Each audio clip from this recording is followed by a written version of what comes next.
Hi, I'm Jen Gallacher. Welcome to a Memories Made scrapbooking process tutorial video. Today I'm going to show you how to use paper strips to build the foundation of your layout. This is a great option if you have a lot of long or short strips of paper that you've been saving, especially pattern paper. So what I want you to do is I want you to shop your supplies, or I'll suggest some of the papers I've used here, and I want you to see a common theme here. The first thing that I will do is I will, depending on the story that I'm telling, let's see how my daughter has kind of an aqua in here and her lips are kind of pink. I will pick a color scheme. So I store my colors according to like pinks and different things, but I also have a multicolor folder. So I'll go in there and I'll pick one that has the colors that I want. So this was the inspiration. And then based on that, I'll pick additional scraps of paper that fall into that same color family. And this is almost monochromatic because I've chosen just pink elements. And you can see here that they are different widths, they're different heights, so you can cut them down to size or just pull what you have. So the next thing is pick a piece of paper for your foundation, and because I want this to be really soft, I just have white cardstock. And then I've already placed this in the order that I want them, so I'll just show you how it builds out. So I'm going to start with the most patterned one, a stripe, a dot, another floral, a really soft tone-on-tone floral, and then you can repeat. I'm going to repeat that dot again, and then I have a solid paper. And then for this one, I don't always do this, but I'm actually going to finish out with the exact same pattern that I started at the top. So after you've chosen your paper strips, start building kind of your foundation. Eliminate strips that don't work, switch out strips that you need to, and then we'll go ahead and get started. Okay, so you could just leave your strips as is, but I think it's really interesting when you start to add embellishments and kind of decorate them a little bit. So for this one, I just cut a pennant out of it, and I am going to go ahead and attach this to my page. And the key here is just to make sure that the first one is kind of centered. So same distance from the top, same distance from the side, and you can get really into it and measure it out, or you can just leave it as is. For the next one, I'm going to cut it at a diagonal. And then I'm going to take some crochet twine. You could use baker's twine or ribbon for this. I'm going to wrap it around about 5 or 6 times.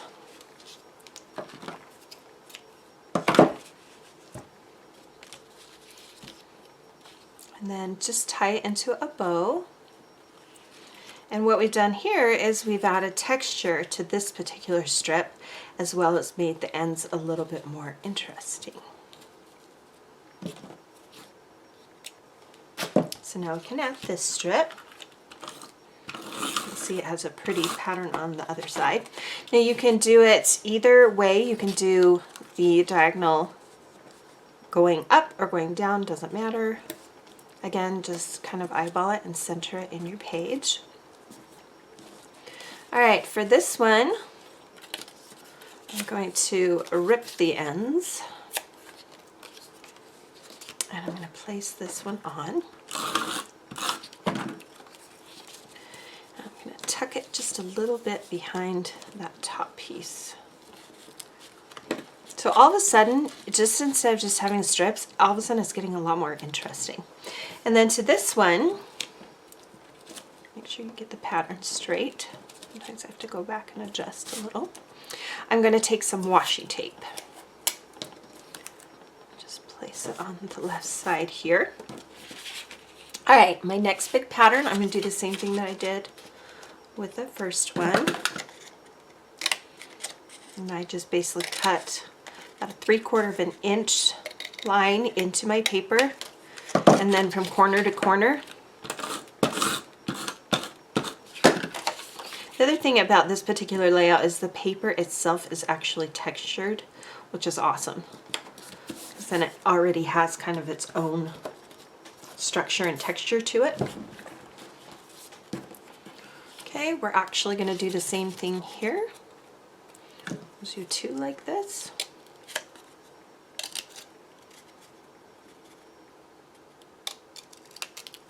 And no, not all of these items come from the same collection. So just shop what you have and then go with that. Slightly overlap that one. I just want to make sure I'm kind of keeping them equidistant. And then to this one, I'm going to add some soft pink paper clips. Not so pretty how it's just kind of building up this really, really pretty pattern. I need to adjust this one just a smidge.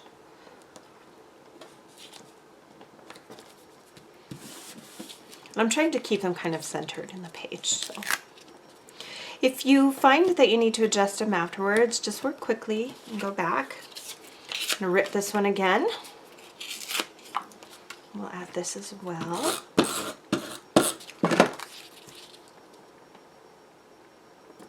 So pretty. Do the little pennant on this. I really like the pennant look. I use that a lot. So this is actually a jelly bean soup piece, and on one side it is this canvas, and on the other side it's just a soft tone on tone, almost a watercolor wash, which is really, really pretty. We're going to cover up quite a bit of that piece. And then finish off with another pennant cut for the bottom. Okay, I just used a bunch of strips of paper, and that could seem really boring, but because we picked colors that work together, because we kind of changed up some of the ends of how the paper look, all of a sudden it's just a lot more interesting. So this is a great way to use up some of your paper scraps.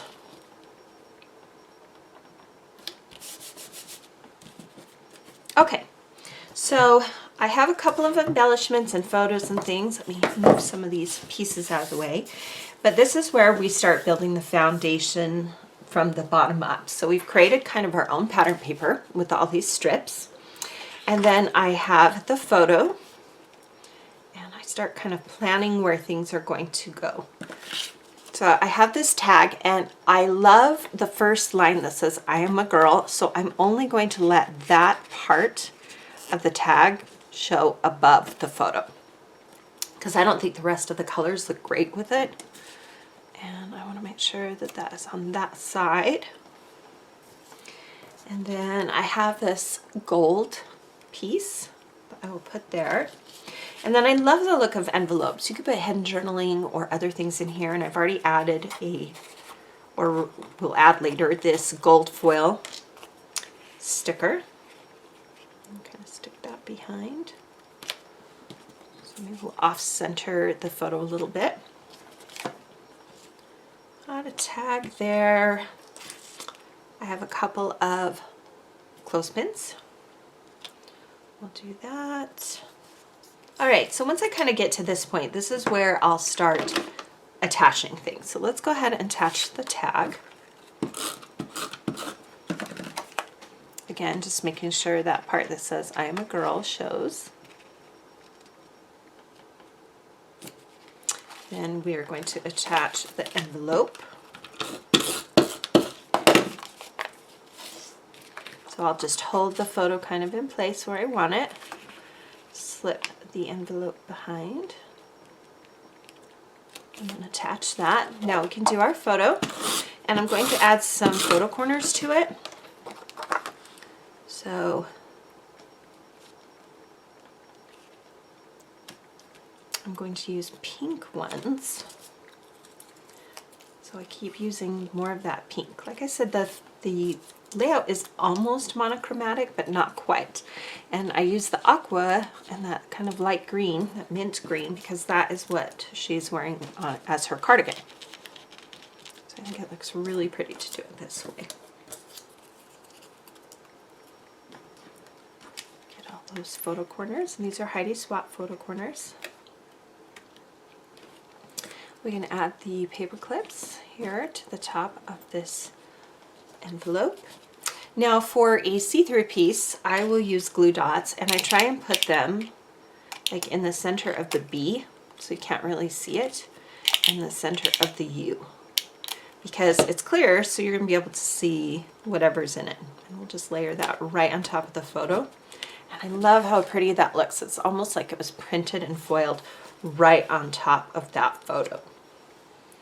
All right, I have my journaling strips here. And they're just printed on craft, a nice neutral.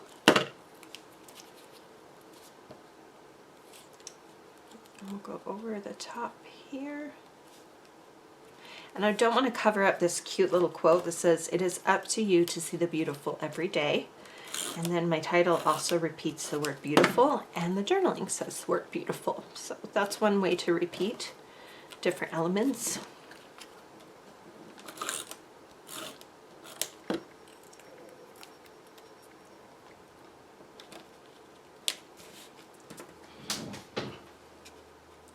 All right, there's a few more things that I have that I'm going to add.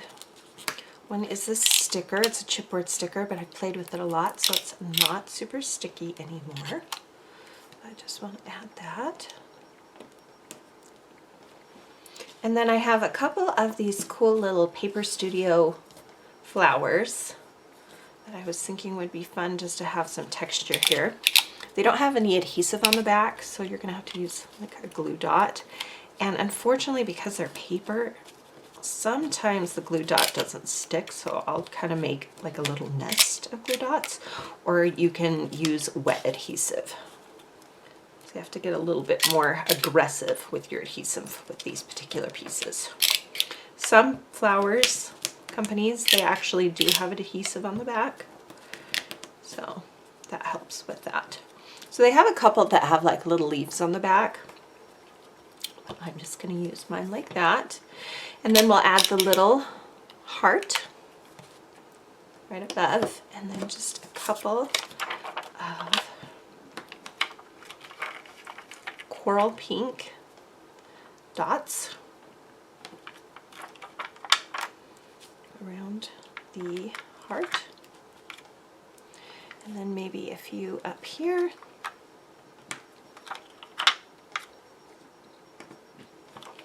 And then just to bring in some greenery, I have this die cut, and I'm just going to put one glue dot at the end, so part of it is loose. I don't know why I like my things loose, but to me, I kind of like the movement.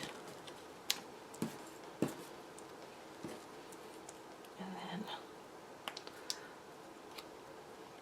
we'll add a few of these individual leaves. Yes, I am tearing up a die cut to get exactly what I want, but that's just how I work. I like to have different things. So just don't be afraid to rip up a sticker, to alter things just to fit kind of the design you want. I'm going to add a few leaves down here.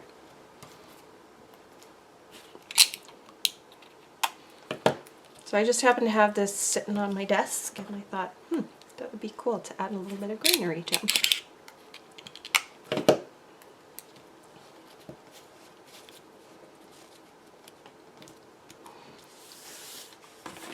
Alright, so there you have a layout that uses paper strips as its foundation. It's a great way to use up your paper scraps. Just add some interest with different embellishments. You can use tape, you can use paper clips, and then try doing something unique with the ends. Now you could flip the design and you could have your strips run vertically. They could run diagonally, whatever you want. They could take up part of the page, or like I did here, basically the entire page. So hopefully this gave you some ideas for using paper strips on a layout. Be sure to subscribe to my YouTube channel as I'm adding new videos all the time. And for additional inspiration, visit jengallacher.com.